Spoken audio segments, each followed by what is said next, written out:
Good morning or good afternoon, as the case may be, to some of you.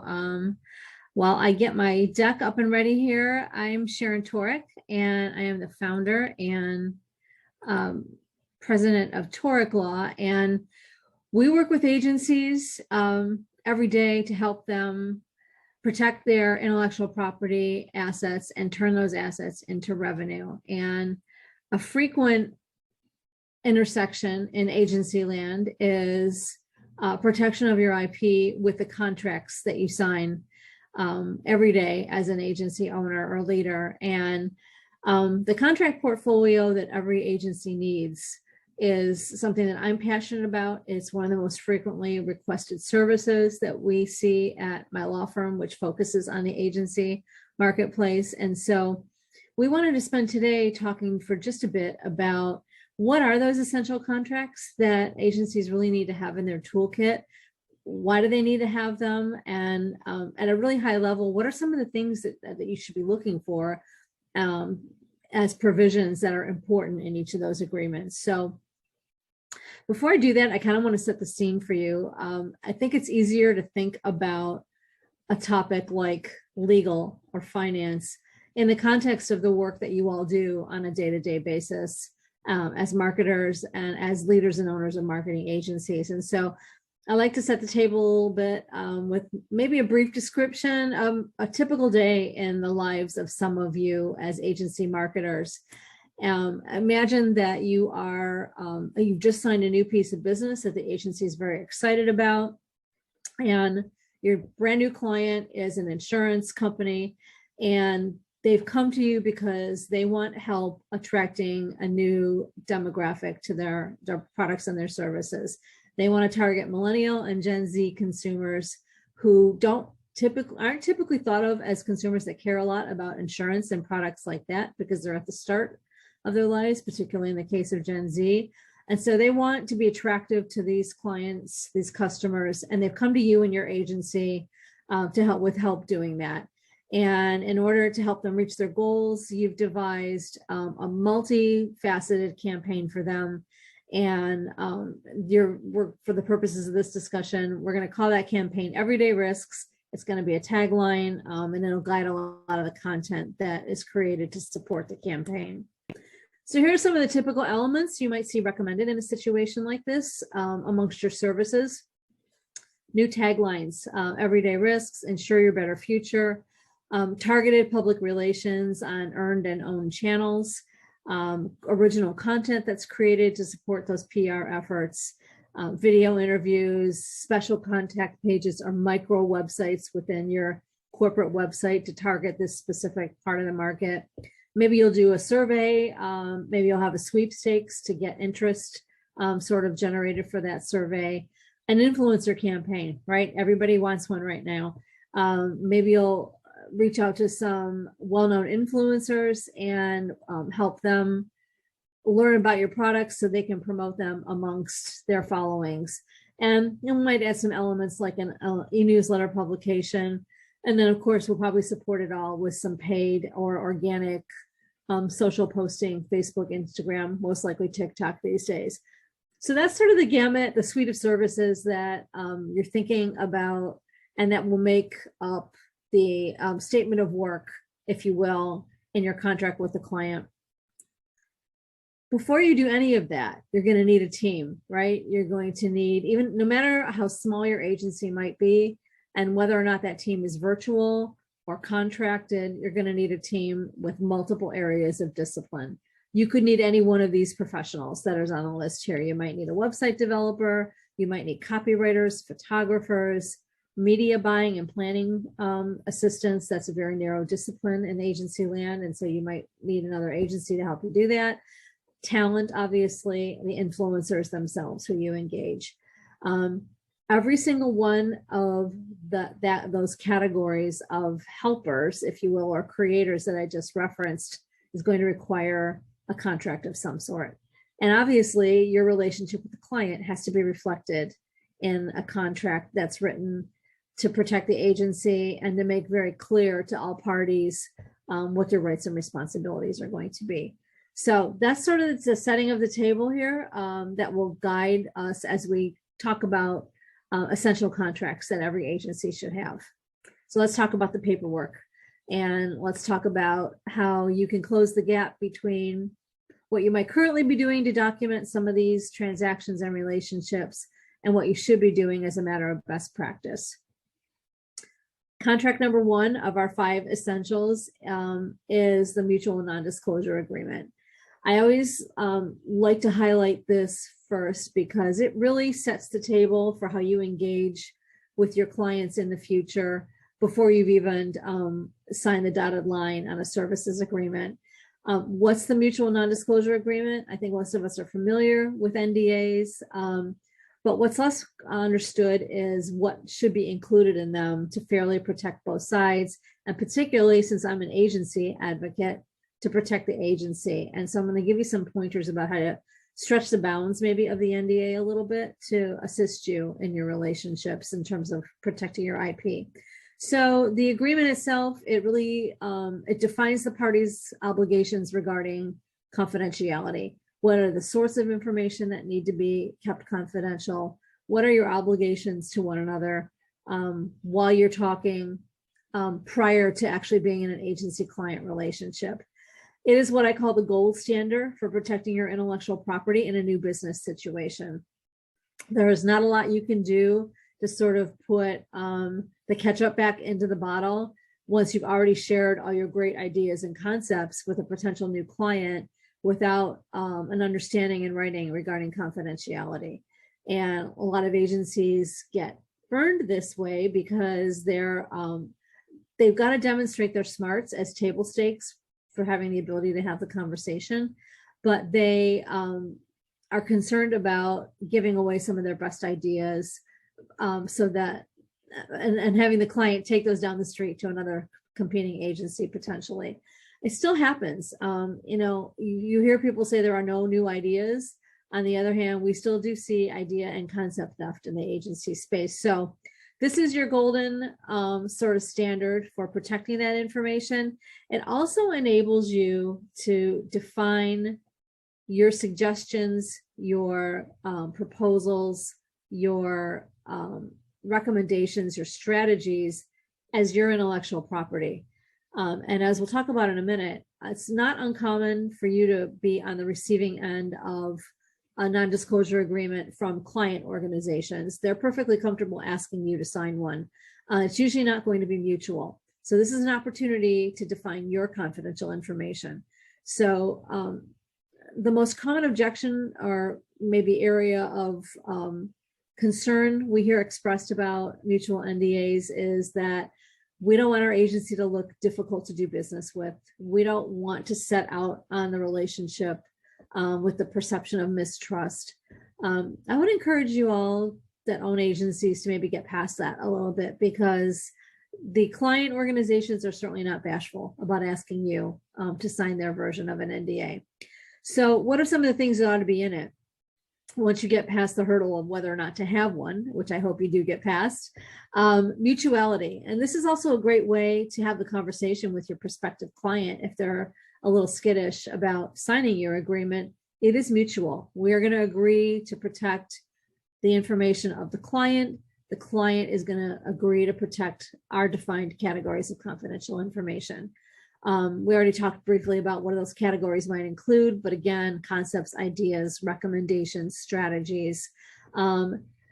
If you are not going to, despite my trying to sell you on it right now, if you're not going to have a mutual non-disclosure agreement on behalf of your agency, there are some other things you can do on some of the assets that you produce in the process of the new business conversation that can sort of stake a claim ownership wise, and happy to take questions about those at the end.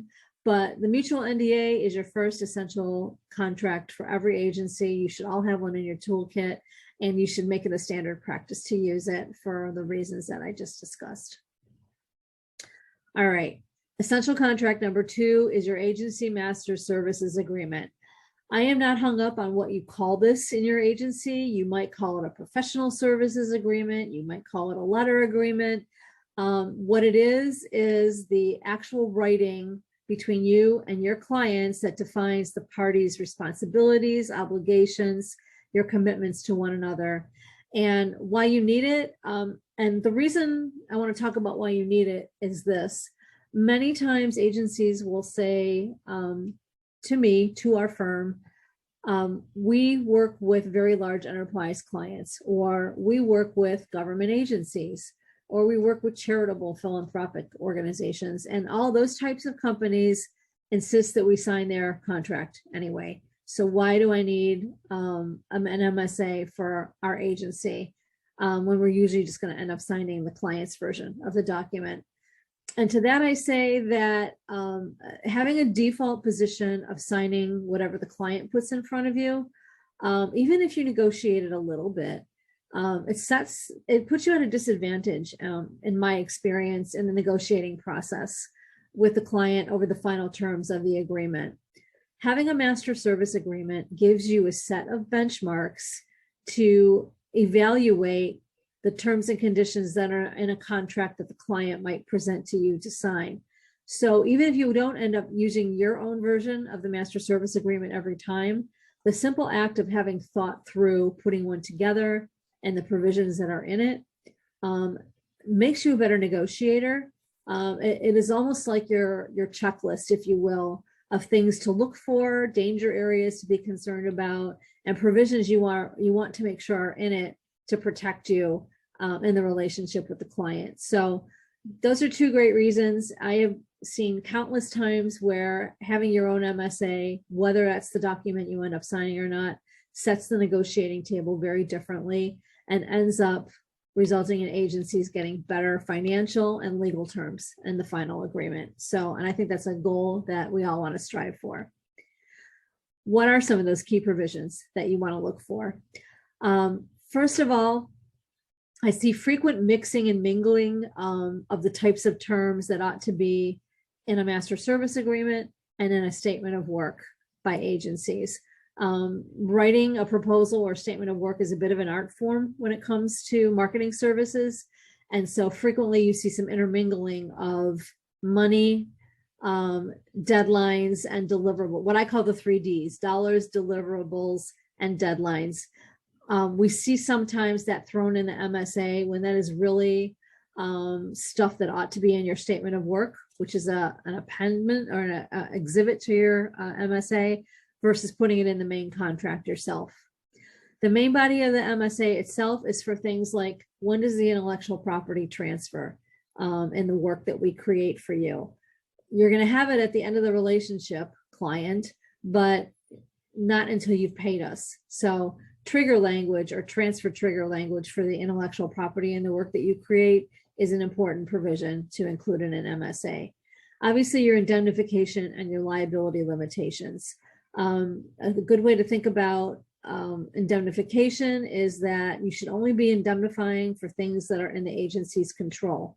So not for things like the accuracy of content or copy that the company has provided to you to include in the work. Not, for example, the integrity of the data or customer information that the client has provided to you, the agency, to work on some campaign. So those are some things to think about indemnification wise. Liability limitations, the standard conventions that you will see frequently are limiting liability to the amount of money paid for the services that are in the contract. Sometimes you'll see it limited to the amount of money spent on a particular project or statement of work. And sometimes you will see the limits being put at the policy limits of your agency's liability or errors and omissions insurance coverage. So there's lots of different ways to write the liability limitations, but that is a key provision of any master service agreement. Publicity rights of the agency. This is really important for all of you who want and need the ability to show samples of your work or to show examples of the kinds of clients that you work with to clients in the future. So it's a subset of your intellectual property provision, but you want to make sure you're holding out or carving out the ability to publicize who you work with and to provide examples, whether it's actual samples of the work, non-confidential ones, of course, or case studies built on problems you've solved for other clients. and that's permissive for you to do. What you'll frequently see is a request by the client brand that they be asked every time you want to do that, which is cumbersome to work through. But it's a necessary, I think, area to address in every MSA. Exclusivity. I am a huge fan of agencies niching and serving a particular market type or being proficient in a particular marketing skill, but it does come with, it's sort of a double-edged sword, because the more competent you become in a particular discipline, the more niched you are as an agency, the more likely you're going to be asked for exclusivity because your client wants your skills all to themselves. So this is something to be addressed. My default recommendation to all of you, strictly for educational purposes, is you want to avoid exclusivity and whenever you can, because it limits your ability to go out into the world and recruit other business. Non-solicitation. We're still in a tight talent market in the agency world. And so language in the agreement regarding fair competition in terms of soliciting each other's employees is really important. You don't want the client going around you, hiring the employee direct and putting a wedge between you and that talent who's needed by you for other clients as well. And then obviously payment and collection terms and policies. And agencies usually get this really, they do this really well. They do a great job of clarifying their payment terms. I would just say, spend a little bit of time thinking about what your policies are around your payment terms. For example, you might see clients asking that the payment term not be triggered until they approve your invoice, which is obviously a great way to add another 15 or 30 days to your payment window. Additionally, if you want to preserve the ability to recover collection costs or attorney's fees, if you want a shot at that, even should you ever have to pursue a client legally for money, you want that recovery language in the contract so that you can recover those costs of capturing the money that you already earned, right? All right, so we've talked quite a bit about the agency-client relationship and the documents that reflect that, the mutual non-disclosure agreement and the master services agreement. Contract 3 is about how you do what you do, and it is the independent contractor agreement. My firm does not work, I don't think, with a single agency, I don't care what discipline it is, that doesn't engage freelancers or contractors to help augment their team, whether it's because they need help for a specific project for a limited amount of time, or whether it's simply they can't find the right full-time employee to fit their needs. And so they sort of put together this network of contractors to help them create the client deliverables. The independent contractor agreement is a necessity in these relationships for reasons that I'll talk about in a second. What is it? It is the document that defines your relationship with any worker or talent or contributor that is not a W-2 employee of your agency. If they're not a W-2 employee of your agency, they're a contractor, please don't refer to these people as contract employees. There's no such thing. That's my little editorial on that topic. It's one or the other.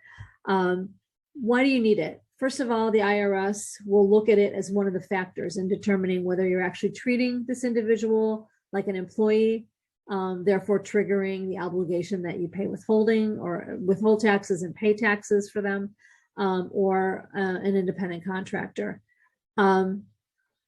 That's the key reason. The second key reason is, and this is a surprise to a lot of agency owners, if you don't have something in writing that says you own the rights to the work a contractor creates for you, you do not own the rights to the work that they create for you.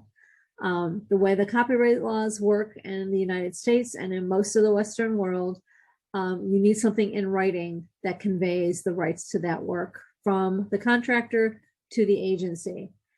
Why is that important? Because ultimately, in most cases, your clients expect you're going to be assigning all that work to them as part of your relationship, and you certainly can't assign what's not been conveyed to you. So it's important that you get this down, and it doesn't even matter if you've paid the contractor.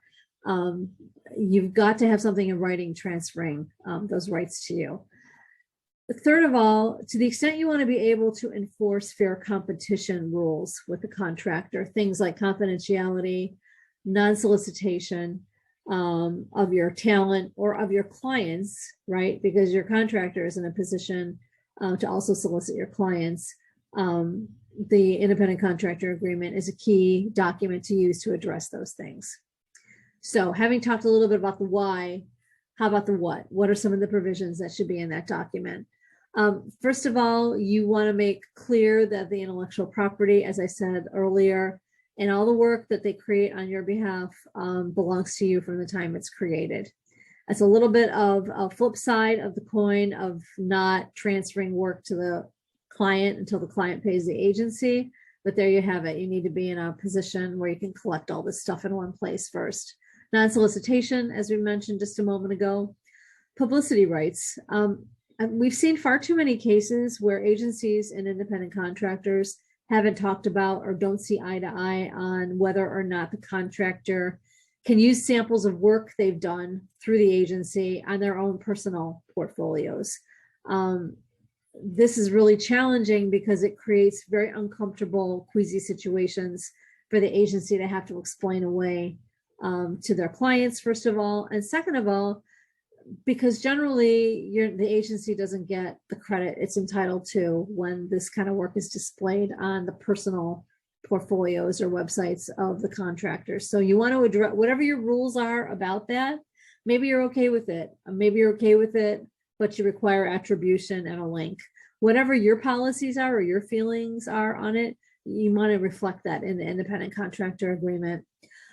You also want to make it clear that the contractor is not authorized to make agreements or commitments on behalf of the agency to third parties, for example, vendors or key strategic partners without your approval. That can get the agency into a lot of financial trouble. If you give somebody who doesn't have authorization to make those commitments, they go out and sign these contracts or hire these other resources without clearing them through you first.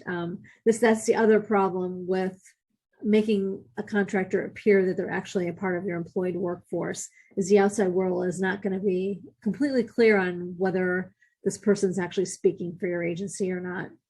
And then some standard warranties you want the contractor to be making for you. That the work doesn't infringe any intellectual property. I wish I could tell you I'd never seen a case of this. I have seen a case of this involving freelancers where they plagiarized work and sold it to the agency who then sold it to a client. Please don't let that be your situation. So a promise of no infringing work, a promise that they will follow all the marketing laws that are relevant to the work that they're doing for you, and a promise that they're not in conflict with any other contracts or clients that they've got going by doing business with you. Some agencies don't want their contractors working with certain other agencies because they might compete in the same client industry, for example. If that's you, make sure you address it in the independent contractor agreement. All right, I am not watching the chat, so I'm going to briefly pause and ask, are there any questions for me before we move on to the next contract? You can certainly hold them to the end, but if there's anything relevant to what we've talked about so far, and I'm not seeing anything, so I'm going to keep going. All right. I do see a hand up. Awesome. It looks like Taylor's hand is up. Did you have any questions?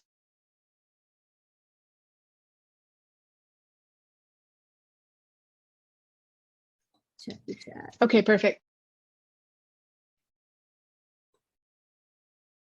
And if you would be so good at Laura to read the question to me, because I can't open the chat without interfering with my screen share. Okay, no, it was just an accidental hand up. It was a hello. Okay, well, hello to you, and we're going to keep going here then. All right, contract number 4, the Agency Strategic Alliance Agreement. Why is this? What is it, first of all? It is the document that defines agency-to-agency collaborations. We have seen a dramatic uptick over the last 18 months or so in agencies combining forces to either serve a common client or agencies will bring in other agencies for a limited area of expertise. This is very common with media planning, media strategy, media buying, for example, but it's common in other areas too, like perhaps a PR agency and an influencer marketing agency might collaborate. And so this is the agreement that defines that agency collaboration for jointly doing client work. Or sometimes you might see this agreement used for a referral system between agencies back and forth of mutual clients for projects. So why do you need this? Your client master service agreement template is not the place to try to jam in a peer-to-peer, agency-to-agency agreement about how you're going to serve clients. So you need a document specifically tailored for collaborating agency to agency to serve clients. And I'll talk a little bit about some of the key provisions so you can see some areas where this document is different than the MSA.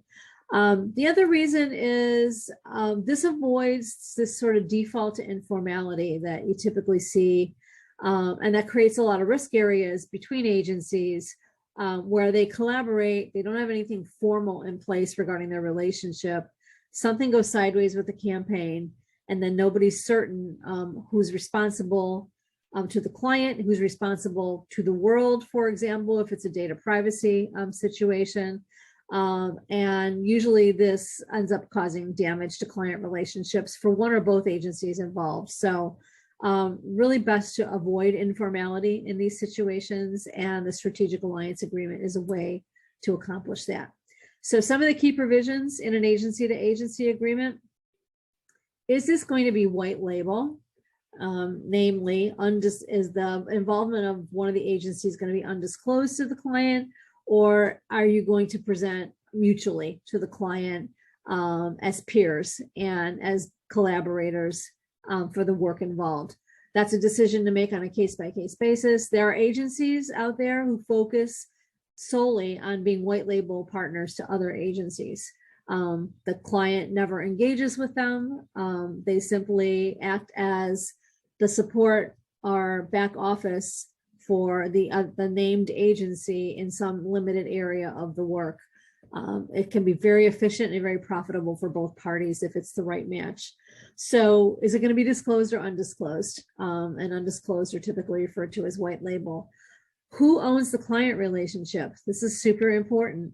Who is going to communicate with the client? Who is going to bill the client?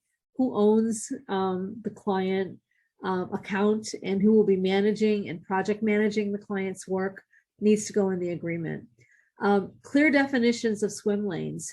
How are you going to avoid redundancy between the work that, for example, agency one does and the second agency brought in, what their contributions might be? So clearly defining the responsibilities and the deliverables for each agency in the relationship is important. Liability and indemnification is key in this agreement. Any insurance requirements that are put on you, the agency, by your client, you need to have a discussion about the other agency you're working with and make sure that they have parallel coverage as well as an agency so that you're meeting your obligations. And then finally, how are you going to handle fee payment and expense advancement? Is agency two going to wait till agency one bills the client, receives payment, and then remits payment to agency two? Will you bill separately? That all has to be laid out, and there needs to be proper payment provisions accounted for in the agreement. So those are some of the main provisions. There are others as well. Obviously, competition and solicitation is super important, because if both agencies have ability to do some of the work, then both agencies are potential competitors for that client. So you need to hash that out as well and make sure it's reflected in the terms of your agreements. All right, contract 5 is really an internal leaning document that we recommend is important for every agency's toolkit. And this relates to your employees, the people who are your W-2 employees. And I am not an employment lawyer, and my firm is not a labor and employment law specialty practice. We do recommend what we call the Employee Business Protection Agreement. It doesn't matter to me what you call it, But the point is, you need an agreement in place regarding the fair competition rules that you expect your employees to abide by. So the business protection agreement defines those. It expresses your ideas to the client about what their responsibilities should be in areas like confidentiality, competition, and agencies who are trying to enforce fair competition policies will be at a loss trying to do that if something bad happens, because they don't have a written agreement that the employee actually signed on to. And also, your employees need a fair chance to know what it is that you determine is fair and what is off limits. So a business protection agreement is a great way. And this is an agreement that doesn't deal with things like, what are your benefits? What's your compensation? What is your position title? That's the kind of stuff that goes in your policies and procedures or in an offer letter.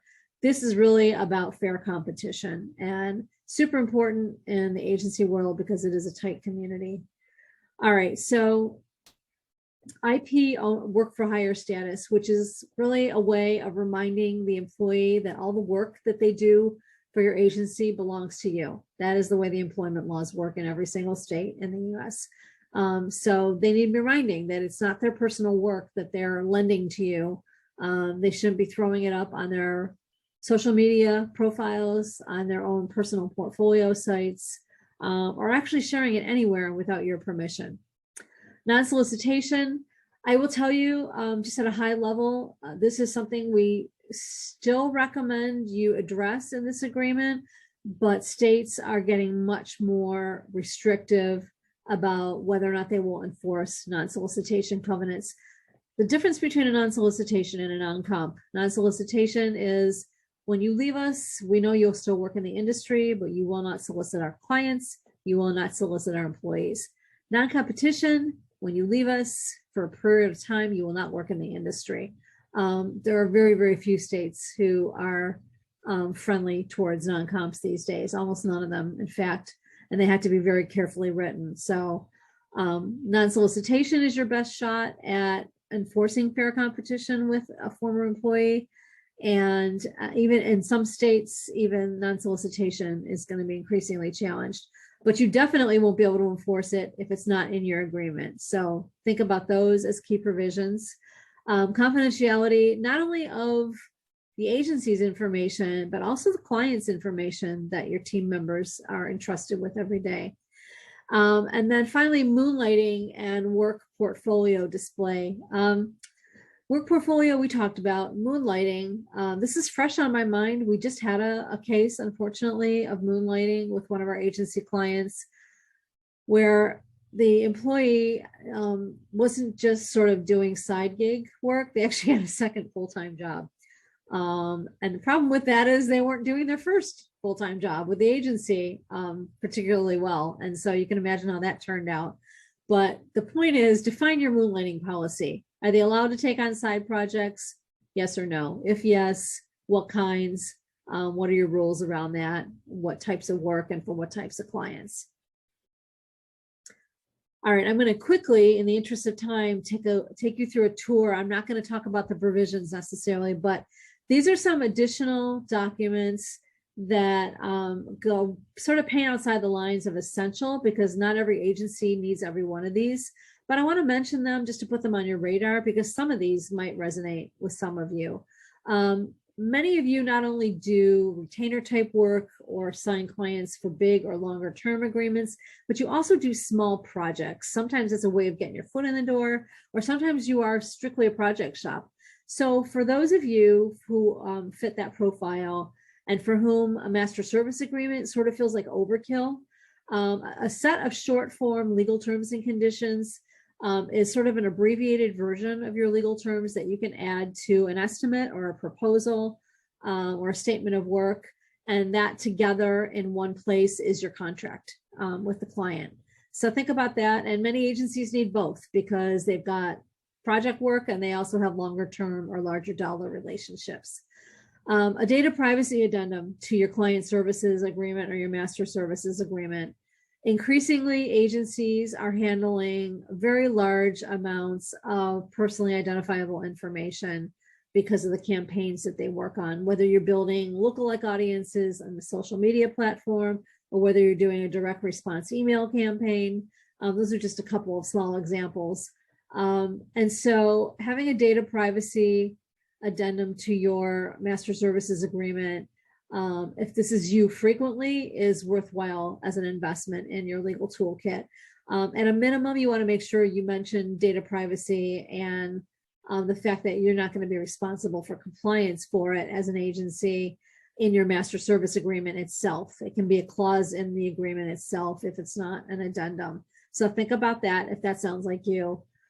Lots of agencies do ongoing website hosting management or website maintenance. And so if you do a lot of web work, you want to make sure that you've got a separate document once the site goes live to handle things like ongoing support. Speaking of websites, do you have model terms and conditions and a model privacy policy that is GDPR and CCPA compliant here in the United States? You should have templates that you can put into quick action for the client websites that you put together. You're not in the business of being their lawyers. Their legal team should actually look at these, but at least it gives you a place to start and a placeholder for them to think about these issues.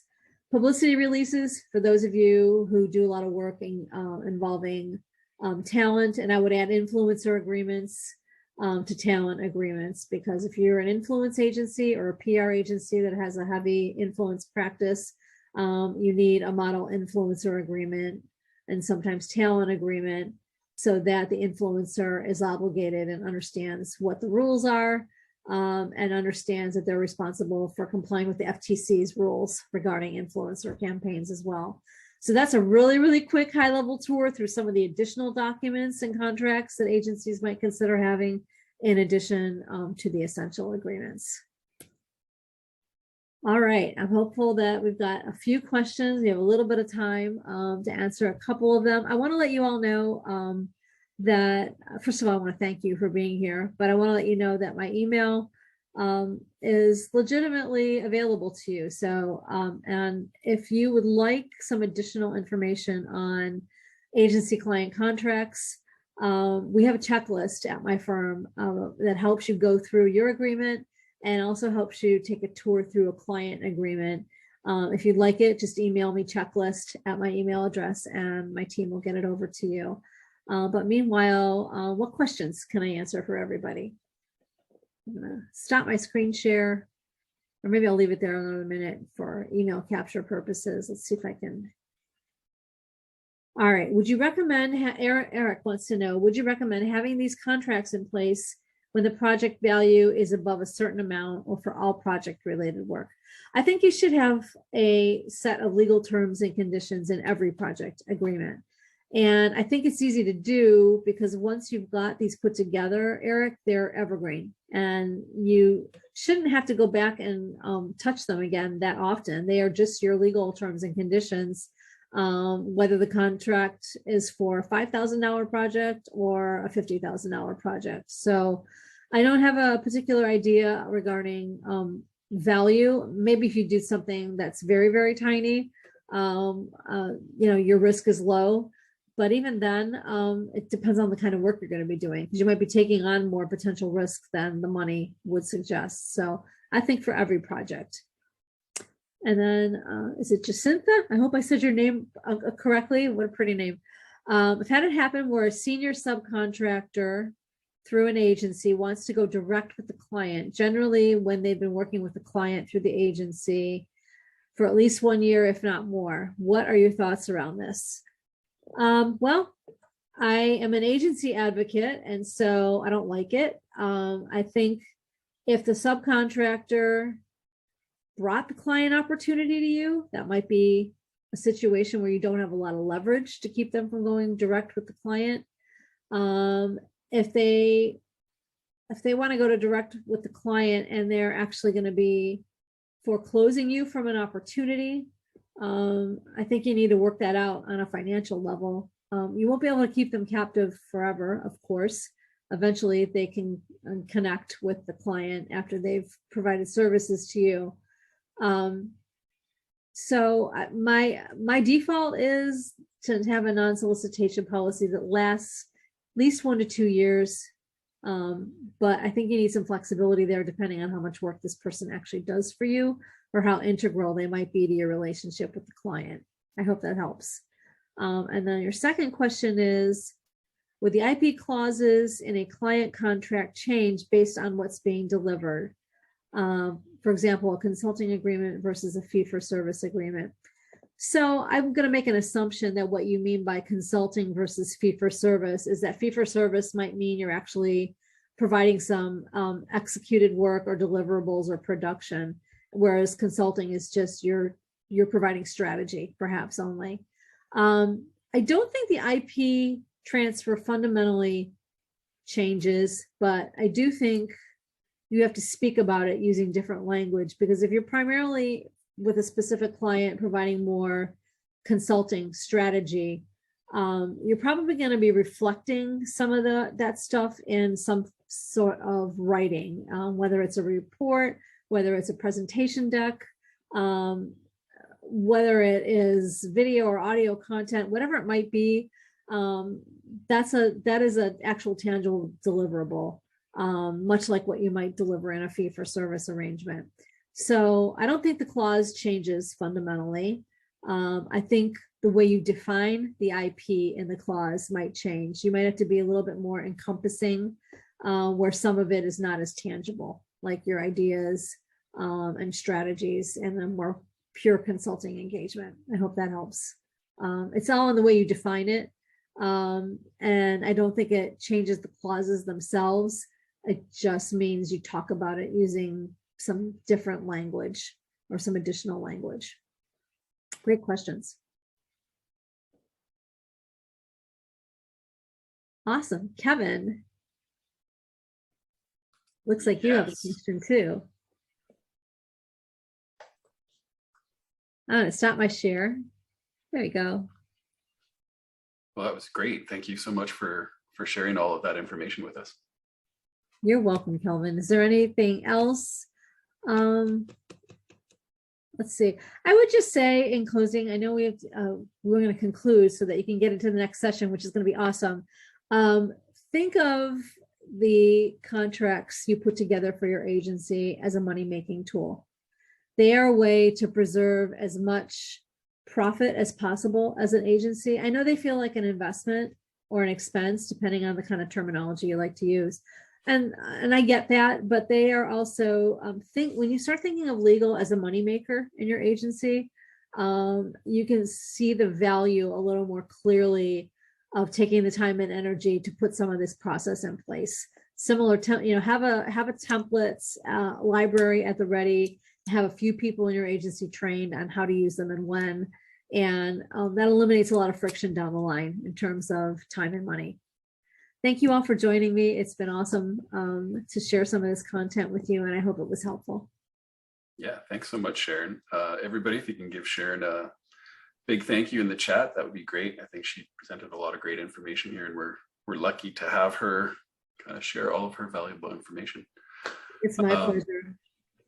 That said, we'll be moving on to Christian's session here in about 15 minutes, and he'll be talking to us about how to land higher value clients and grow your company, grow your agency through that. So really excited about that one, and I guess we'll see everybody on that session. So thank you very much.